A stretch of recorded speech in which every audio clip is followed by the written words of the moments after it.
ಓಂ ಶ್ರೀ ಗುರುಭ್ಯೋ ನಮಃ ಹರಿ ಓಂ ಓಂ ನಮಃ ಸೂರ್ಯಃ ಪಿತಾಮಹೋ ವ್ಯಾಸಃ ವಸಿಷ್ಠೋತ್ರ ಪರಾಶರಃ ಕಶ್ಯಪೋ ನಾರದೋ ಗಾರ್ಗ್ಯಃ ಮರೀಚಿರ್ಮುನಿರಂಗಿರಾಃ ಲೋಮಶಃ ಪೌಲಶಶ್ಚೈವ ಚವನೋ ಜವನೋ ಭೃಗುಃ ಶೌನಕೋಷ್ಟಾದಿಶಶ್ಚೇತಿ ಜ್ಯೋತಿಷ್ಶಾಸ್ತ್ರ ಪ್ರವರ್ತಕಾಃ ನಮೋ ಋಷಿಭ್ಯಃ ನಮೋ ಮಹದ್ಭ್ಯಃ. ಪ್ರಿಯ ವೀಕ್ಷಕರೇ, ಶುಭವನ್ನುಂಟು ಮಾಡಲಿ. ವಿಶೇಷವಾಗಿ ಸೆಪ್ಟೆಂಬರ್ ತಿಂಗಳಲ್ಲಿ ಮೀನ ರಾಶಿಯವರಿಗೆ ಹೇಗಿದೆ ಎಂಬುದನ್ನು ಕೂಡ ನಾವು ತಿಳ್ಕೊಳ್ಳೋಣ.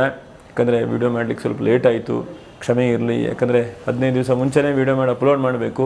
2ನೇ ತಾರೀಕು 3ನೇ ತಾರೀಕು ಆಗ್ತಾ ಇದೆ. ಯಾಕಂದರೆ ಮಿಕ್ಕಿರುವಂಥ ರಾಶಿಗಳನ್ನು, ಗ್ರಹಣಗಳ ಬಗ್ಗೆ ವಿಡಿಯೋ ಮಾಡ್ತಾ ಲೇಟ್ ಆಗೋಯಿತು.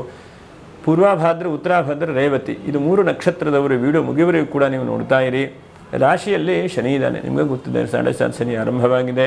ಚತುರ್ಥ ರಾಶಿಯಲ್ಲಿ ಗುರು, ಹಾಗೆ ಷಷ್ಠ ರಾಶಿಯಲ್ಲಿ ಶುಕ್ರ, ಸಪ್ತಮ ರಾಶಿಯಲ್ಲಿ ಬುಧ ಮತ್ತು ರವಿ ಈಗೆಲ್ಲ ಇದೆ. ಇನ್ನು ರಾಹು ಕೂಡ 12ನೇ ರಾಶಿಯಲ್ಲಿ ಇದ್ದಾನೆ. ನಿಮಗೆ ಸೆಪ್ಟೆಂಬರ್ ತಿಂಗಳಲ್ಲಿ ರಾಹು ಜಯಂತಿ 7ನೇ ತಾರೀಕಿಗಿದೆ. ಅದೇ ದಿವಸ ಗ್ರಹಣವೂ ಕೂಡ ಇದೆ. ಹಾಗೆ 6ನೇ ತಾರೀಕಿಗೆ ಅನಂತ ಪದ್ಮನಾಭ ವ್ರತ ಇದೆ. ಹಾಗೆ 8ನೇ ತಾರೀಕಿಂದ ನೋಡಿ, ಬಹಳ ಮುಖ್ಯವಾಗಿ ವಿಶೇಷವಾಗಿ ಮಹಾಲಯ ಪಕ್ಷ ಆರಂಭವಾಗುತ್ತೆ. 8ನೇ ತಾರೀಕಿಂದ ಪಿತೃಪಕ್ಷ ಅಂತೇಳಿ ಹೇಳ್ತೇವೆ. ಹಾಗೆ ಪಿತೃಪಕ್ಷದ ಆಚರಣೆ, ಪೂಜೆ ಪುನಸ್ಕಾರಗಳು ಬಹಳ ವಿಶೇಷವಾದಂಥದ್ದು. 14ನೇ ತಾರೀಕಿಗೆ ಕೃಷ್ಣ ಜಯಂತಿ ಅಂತಿದೆ. ಹಾಗೆ 15ನೇ ತಾರೀಕು ಕೂಡ ಕೃಷ್ಣ ಜಯಂತಿ. 17ನೇ ತಾರೀಕಿಗೆ ವಿಶ್ವಕರ್ಮ ಜಯಂತಿ ಇದೆ. ಹಾಗೆ 19ನೇ ತಾರೀಕಿಗೆ ಮಹಾಪ್ರದೋಷ, 21ಕ್ಕೆ ಮಹಾಲಯ ಅಮಾವಾಸ್ಯೆ. ಹಾಗೆ 22ನೇ ತಾರೀಕಿಂದ ಅಶ್ವೀಜ ಮಾಸ ಅಂದರೆ ನವರಾತ್ರಿ ಶುರುವಾಗ್ತದೆ. ಶರನ್ನವರಾತ್ರಿ ವಿಶೇಷವಾದಂಥ ಉತ್ಸವಗಳು. 29ನೇ ತಾರೀಕಿಗೆ ಸರಸ್ವತಿ ಆವಾಹನೆ. 30ನೇ ತಾರೀಕಿಗೆ ದುರ್ಗಾಷ್ಟಮಿ ಇದೆ.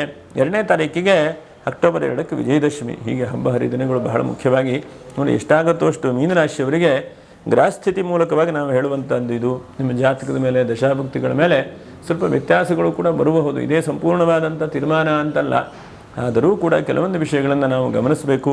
ಈ ತಿಂಗಳಲ್ಲಿ ಏನಾದರೂ ಪೂಜೆ ಪುನಸ್ಕಾರಗಳನ್ನು ಮಾಡ್ಕೊಳ್ತೀರಿ ಅಂತಂದರೆ 4ನೇ ತಾರೀಕು ಬಹಳ ಪ್ರಶಸ್ತವಾಗಿದೆ. ಅನಂತರದಲ್ಲಿ ಮತ್ತೆ ಬರುವಂಥದ್ದು ನಿಮಗೆ 26ನೇ ತಾರೀಕು, ಅದು ಕೂಡ ಪ್ರಶಸ್ತವಾಗಿದೆ. ಅದನ್ನು ಬಿಟ್ಟು ಈ ತಿಂಗಳ ಮುಗಿದೋಯಿತು. ವಿಜಯದಶಮಿ 2ನೇ ತಾರೀಕಿಗೆ ಮುಂದಿನ ತಿಂಗಳಿದೆ. ಆ ದಿವಸವೂ ಕೂಡ ಮಾಡಿಕೊಡಿ.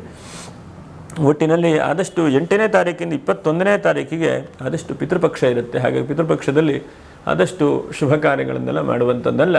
ಪಿತೃಗಳ ಸಂಬಂಧವಾದಂಥದ್ದನ್ನು ಸ್ನಾನಾದಿಗಳು, ಪಿಂಡ ಪ್ರದಾನಾದಿಗಳು, ಪೂಜೆ ಪುನಸ್ಕಾರ ಇದ್ರ ಬಗ್ಗೆನೇ ಜಾಸ್ತಿ ಪ್ರಯತ್ನಗಳನ್ನು ಮಾಡಿಕೊಳ್ಳಿ. ಯಾಕಂದರೆ ಪಿತೃಪಕ್ಷ ಅಂತಂದರೆ ಪಿತೃಗಳಿಗೆ ವಿಶೇಷವಾಗಿ ಪೂಜೆ ಪುನಸ್ಕಾರಗಳನ್ನು ಮಾಡುವಂಥದ್ದು. ಒಂದು ಮೀನರಾಶಿಯವರಿಗೆ ರಾಶಿಯಿಂದ ಸಪ್ತಮದಲ್ಲಿ ಬುಧಾದಿತ್ಯ ಯೋಗ, ಇದು ಬಹಳ ಒಳ್ಳೆಯದು. ಯಾಕಂದರೆ ಶೈಕ್ಷಣಿಕವಾದಂಥ ಕ್ಷೇತ್ರದಲ್ಲಿದ್ದವರಿಗೆ ಬಹಳ ಶುಭವಾದಂಥ ಅವಕಾಶಗಳು ಸಿಗುತ್ತೆ. ವಿದ್ಯಾರ್ಥಿಗಳಿಗೂ ಕೂಡ ಹೆಚ್ಚಿನದಾದಂಥ ಲಾಭಾಂಶಗಳು. ವಿದ್ಯೆ ಚೆನ್ನಾಗಿ ವಿದ್ಯಾಭ್ಯಾಸ ಮಾಡಿ ಅನುಕೂಲತೆಗಳಾಗುವಂಥ ಸಾಧ್ಯತೆಗಳು. ಚತುರ್ಥ ರಾಶಿಯಲ್ಲಿ ಗುರು, ಒಂದಂತಕ್ಕೆ ವಿವಾಹಾದಿಗಳು ಯಾರ್ಯಾರಿಗೆ ಆಗಲಿಲ್ಲ ಅಂಥವ್ರು ವಿವಾಹಕ್ಕೆ ಜಾಸ್ತಿ ಪ್ರಯತ್ನ ಮಾಡಿ. ಕೆಲವೊಂದು ಸಲ ನೋಡಿ, ಶುಕ್ರನೂ ಒಂದು ದೃಷ್ಟಿ ಮತ್ತು ಗುರು ಚತುರ್ಥ ರಾಶಿಯಲ್ಲಿದ್ದಾನೆ. ಹಾಗಾಗಿ ಪ್ರಯತ್ನಗಳನ್ನು ಮಾಡಿಕೊಳ್ಳಿ. ಪಿತೃಪಕ್ಷ ಮುಗಿದ ತಕ್ಷಣ ನವರಾತ್ರಿ ಆಸುಪಾಸಲ್ಲಿ ಪ್ರಯತ್ನ ಜಾಸ್ತಿ ಮಾಡಿಕೊಳ್ಳಿ. ವಿವಾಹಿತರಿಗೆ ಸ್ವಲ್ಪ ಅನುಕೂಲ ಆಗುವಂಥ ಸಾಧ್ಯತೆಗಳಿದೆ. ಇನ್ನು 5ನೇದಾಗಿ ಬಹಳ ಮುಖ್ಯವಾಗಿ ಗಮನಿಸುವಂಥದ್ದು, ನಿಮ್ಮ ಆಲೋಚನೆ ಎಲ್ಲೋ ಹೋಗ್ತಾ ಇದೆ. ಹಾಗಾಗತ್ತೆ, ಹೀಗಾಗತ್ತೆ ಅಂಥೇಳಿ ಬಹಳ ಡಬಲ್ ಮೈಂಡ್ ಬರ್ತಾ ಇದೆ ನಿಮಗೆ. ಹಾಗಾಗಿ ಅದೆಲ್ಲ ಒಂದು ಕೇಂದ್ರೀಕೃತವಾಗಿ ಆಗುವಂಥ ಸಾಧ್ಯತೆಗಳಿದೆ. ನಿಮ್ಮ ಸ್ವಲ್ಪ ಆರೋಗ್ಯದ ವಿಷಯದಲ್ಲಿ, ಉದ್ಯೋಗದ ವಿಷಯದಲ್ಲಿ ಎಲ್ಲ ಸ್ವಲ್ಪ ಜಾಗೃತ ವಹಿಸ್ಕೊಳ್ಬೇಕು. ಎಷ್ಟೋ ಸಲ ಕೆಲವು ಸಲ ಇದ್ದು ಉದ್ಯೋಗ ಬಿಟ್ಟು ಬಂದುಬಿಡ್ತೇವೆ.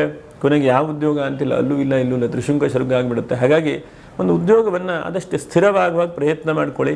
ಬಹಳ ಪ್ರಯತ್ನವನ್ನು ಮಾಡಿದ್ರೆ, ಶತಪ್ರಯತ್ನ ಮಾಡಿದ್ರೆ ಉದ್ಯೋಗ ಸಿಗಬಹುದು, ಸಿಗೋದೇ ಇಲ್ಲ ಅಂತಲ್ಲ. ಯಾಕಂದರೆ ರಾಶಿಯನ್ನು ಬುಧನು ನೋಡ್ತಾ ಇದ್ದಾನೆ. ಹಾಗಾಗಿ ನಿಮ್ಮ ಉದ್ಯೋಗ ರವಿ ಜೊತೆಗೆ ಸಿಗಬಹುದು. ಎಷ್ಟೋ ಸಲ ನಮಗೆ ನಮ್ಮ ಅನುಭವಕ್ಕೆ ತಕ್ಕಂತೆ ಉದ್ಯೋಗ ಸಿಗದೇ ಇದ್ದರೂ ಕೂಡ ಒಂದು ಹಂತದ ಉದ್ಯೋಗಗಳು ಕೂಡ ಸಿಗಬಹುದು. ಆದರೆ ಇದೇ ಅಂತೇಳಿ ಬಿಡ್ಲಿಕ್ಕೆ ಹೋಗ್ಬೇಡಿ, ಗಾಬರಿ ಮಾಡ್ಕೊಳ್ಳಿಕ್ಕೆ. ಉದ್ಯೋಗದಲ್ಲಿ 100 ಸಲ 10 ಸಲ ಯೋಚನೆ ಮಾಡಿ ತೀರ್ಮಾನ ತೆಗೆದುಕೊಳ್ಳಿ. ಎಷ್ಟೋ ಸಲ ಈ ಉದ್ಯೋಗ ಚೆನ್ನಾಗಿಲ್ಲ ಅಂತೇಳಿ ಮತ್ತೊಂದು ಉದ್ಯೋಗಕ್ಕೆ ಹೋಗೋದು, ಮತ್ತೊಂದು ಉದ್ಯೋಗವು ಚೆನ್ನಾಗಿಲ್ಲ ಅಂತಂದು ಮತ್ತೊಂದಕ್ಕೆ ಹೋಗೋದು. ಹಾಗಾಗಿ ಒಂದು ಕಡೆಗೆ ಸ್ಥಿರವಾಗಿ ಕೂತ್ಕೊಂಡಿಲ್ಲ ಅಂತಾದರೆ ಯಾವುದೂ ಕೂಡ ಅಭಿವೃದ್ಧಿ ಆಗೋದಿಲ್ಲ. ಎಲ್ಲೋ ಒಂದು ಕಡೆ ನಾವು ಗಟ್ಟಿ ಕೂತ್ಕೊಳ್ಬೇಕು. ಕೂತ್ಕೊಂಡ್ರೆ ತಾನೇ ಏನಾದರೂ ಕೆಲಸ ಆಗುವಂಥದ್ದು. ಅಲ್ಲಿ ಇಲ್ಲಿ ಸುತ್ತಾ ಇದ್ದರೆ ಅದಕ್ಕೆ ಒಂದು ಗಾದೆ ಮಾತು ಹೇಳ್ತಾರೆ, ಹೋದಾ ಪುಟ್ಟ ಬುಂದಾ ಪುಟ್ಟ, ಪುಟ್ಟನ ಹೆಜ್ಜೆ ಕಾಣೋದಿಲ್ಲಂತೆ. ಹಾಗಾಗಿ ಬಿಡುತ್ತೆ ನಮ್ಮ ಜೀವನ. ಹಾಗಾಗಿ ನಾವು ಏನೇ ಒಂದು ತೀರ್ಮಾನ ತೆಗೆದುಕೊಂಡ್ರೂ ಕೂಡ ಒಂದು 3 ವರ್ಷ 5 ವರ್ಷ ಲಾಂಗ್ ಟರ್ಮಲ್ಲಿ ಏನಾದರೂ ಒಂದು ತೀರ್ಮಾನ ತೆಗೆದುಕೊಳ್ಬೇಕು. ಅದಕ್ಕೆ ಹೂಡಿಕೆ ತಜ್ಞರೆಲ್ಲ ಹೇಳ್ತಾರೆ ಲಾಂಗ್ ಟರ್ಮ್ ಇನ್ವೆಸ್ಟ್ಮೆಂಟ್ ಮಾಡು ಅಂತ. ಹಾಗೆ ನಮ್ಮ ಜೀವನದಲ್ಲೂ ಕೂಡ ಒಂದು ಉದ್ಯೋಗ ಇರಬಹುದು, ಅಥವಾ ಜೀವನದ ಅವಕಾಶಗಳು, ವ್ಯವಸ್ಥೆಗಳಿರಬಹುದು, ಅಥವಾ ಎಲ್ಲೋ ಒಂದು ಕಡೆಗೆ ಭೂಮಿ ಖರೀದಿ ಮಾಡಬೇಕು ಅಂತಿರಬಹುದು. ಇಂಥದ್ದಕ್ಕೆಲ್ಲ ಸ್ವಲ್ಪ 10 ವರ್ಷ 20 ವರ್ಷ 25 ವರ್ಷ ಆ ಥರ ಯೋಚನೆ ಮಾಡಿ ನಾವು ಖರೀದಿ ಮಾಡಿಕೊಳ್ಬೇಕು. ಎಲ್ಲೋ ಒಂದು ಕಡೆ ಬಾಡಿಗೆ ಮನೆ ಮಾಡಿಕೊಡುವಂಥದ್ದು. ಮತ್ತೊಂದು 3 ತಿಂಗಳಕ್ಕೆ ಮನೆಯೂ ಚೇಂಜ್ ಆಗುತ್ತೆ. ಈಗ ಹಾಗೆ ಆಗ್ತಾ ಇದೆ ಮೀನರಾಶಿಯವರಿಗೆ. ಅಲ್ಲಿಂದ ಇಲ್ಲಿ ಹೋಗೋಣ ಅಂತ ಅನಿಸೋದು, ಇಲ್ಲಿಂದ ಇಲ್ಲಿ ಹೋಗೋಣ ಅನಿಸೋದು. ಅಲ್ಲೂ ಸಮಾಧಾನ ಇಲ್ಲ, ಇಲ್ಲೂ ಸಮಾಧಾನ ಇಲ್ಲ.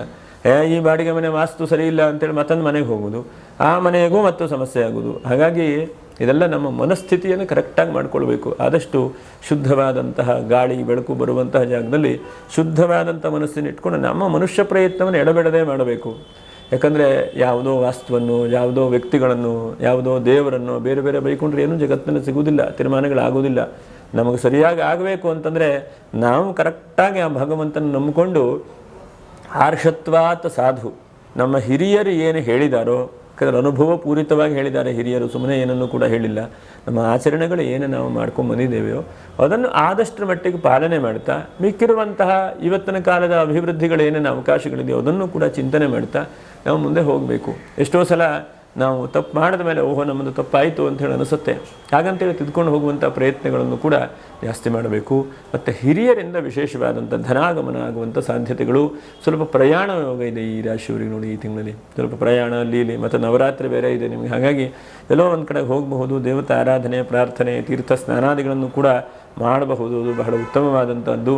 ಮತ್ತು ಹಣಕಾಸಿನ ವಿಷಯದಲ್ಲಿ ಅನಂತಕ್ಕೆ ಇನ್ವೆಸ್ಟ್ಮೆಂಟ್ ಮಾಡುವಂಥ ಯೋಚನೆಗಳು ಕೂಡ ಬರಬಹುದು. ಆದರೆ ಏನು ಮಾಡೋಣ, ಖಾಲಿ ಕೈಯಾಗಿದೆ ಅಂಥೇಳಿ ಯೋಚನೆ ಆದರೂ ಕೂಡ ದೇವರೆಲ್ಲೋ ಒಂದು ಕಡೆಗೆ ಹಣ ಕೊಡುವಂತಹ, ಹಣ ಬರುವಂತಹ ಪ್ರಯತ್ನಗಳನ್ನು ಭಗವಂತ ನೀಡ್ತಾನೆ.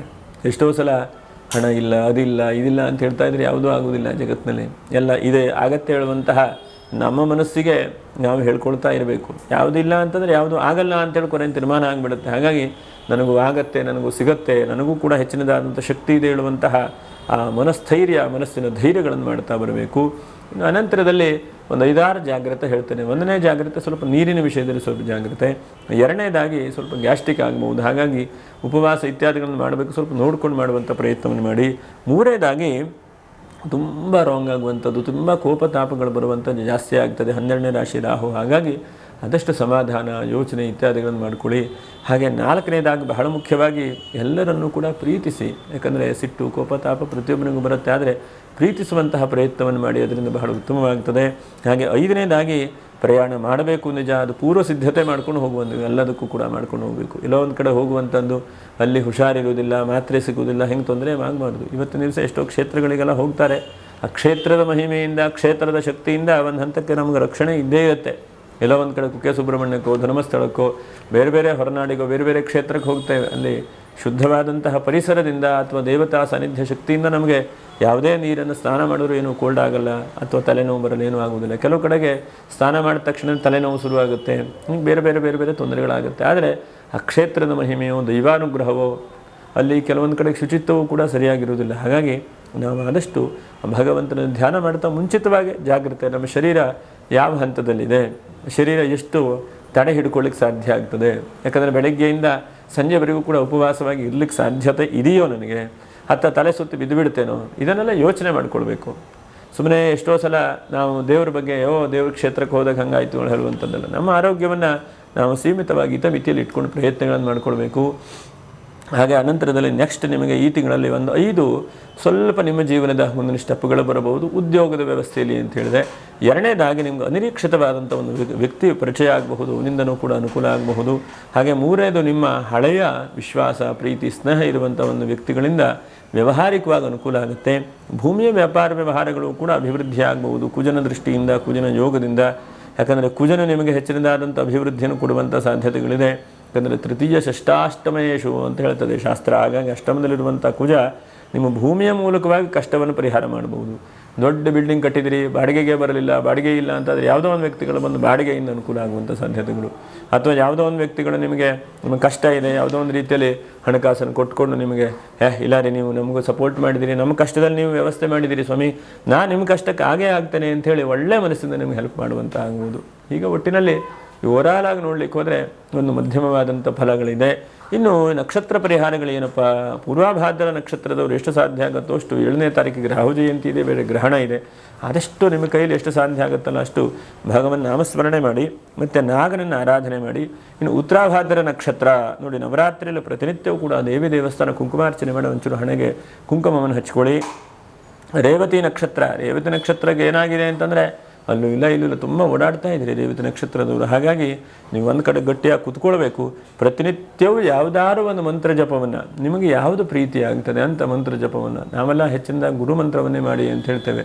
ನೀವು ಯಾವ ಗುರು ಮಂತ್ರವು ನಿಮಗೆ ಇಷ್ಟವಾಗುತ್ತೋ, ನಿಮಗೆ ರಾಘವೇಂದ್ರ ಸ್ವಾಮಿಗಳು, ಶಂಕರಾಚಾರ್ಯರು, ಶ್ರೀಧರ ಸ್ವಾಮಿಗಳು, ಸಾಯಿಬಾಬಾ, ಹೀಗೆ ಯಾವ್ಯಾವ ಗುರುಗಳ ಬಗ್ಗೆ ನಿಮಗೆ ಪ್ರೀತಿ ಇರುತ್ತೋ, ಗುರು ಅಂತಂದರೆ ನಮ್ಮನ್ನು ಜಾಗ್ರತೆ ಜ್ಞಾನದ ಕಡೆ ಕರ್ಕೊಂಡು ಹೋಗುವಂಥ ಒಂದು ಅತಿಯಾದಂಥ ಒಂದು ಶಕ್ತಿ ಜಗತ್ತಿನಲ್ಲಿ ಯಾವುದರಿಂದವೂ ಕೂಡ ಬದಲಾವಣೆ ಆಗುವುದಿಲ್ಲ ಅಂತಾದರೆ ಆ ಗುರುವಿನ ಅನುಗ್ರಹದಿಂದ ಎಲ್ಲವೂ ಕೂಡ ಬದಲಾವಣೆ ಆಗುತ್ತೆ. ಹಾಗಾಗಿ ರೇವತಿ ನಕ್ಷತ್ರದವರು ಪ್ರತಿನಿತ್ಯ 22ನೇ ತಾರೀಕಿನ ನವರಾತ್ರಿ ಶುರುವಾಗುತ್ತೆ. ಪ್ರತಿನಿತ್ಯವೂ ಕೂಡ ಒಂದು ಕಡೆಗೆ ದೇವಿಯನ್ನು ಆರಾಧನೆ ಮಾಡೋದು, ಇನ್ನು ಕಡೆ ಗುರುಗಳನ್ನು ಆರಾಧನೆ ಮಾಡೋದು, ಹೀಗೆ ಮಾಡ್ತಾ ಬನ್ನಿ. ಒಟ್ಟಿನಲ್ಲಿ ಮೀನ ರಾಶಿಯವರಿಗೆ ಈ ಒಂದು ಸೆಪ್ಟೆಂಬರ್ ತಿಂಗಳು ಶುಭವನ್ನು ಉಂಟು ಮಾಡಲಿ ಅಂತ ಹೇಳ್ತಾ ಮುಂದಿನ ವಿಡಿಯೋದಲ್ಲಿ ಭೇಟಿ ಮಾಡೋಣ. ನಮಸ್ಕಾರ. ಲೋಕ ಸಮಸ್ತ ಸುಖಿನೋ ಭವಂತು. ನಮಸ್ಕಾರ.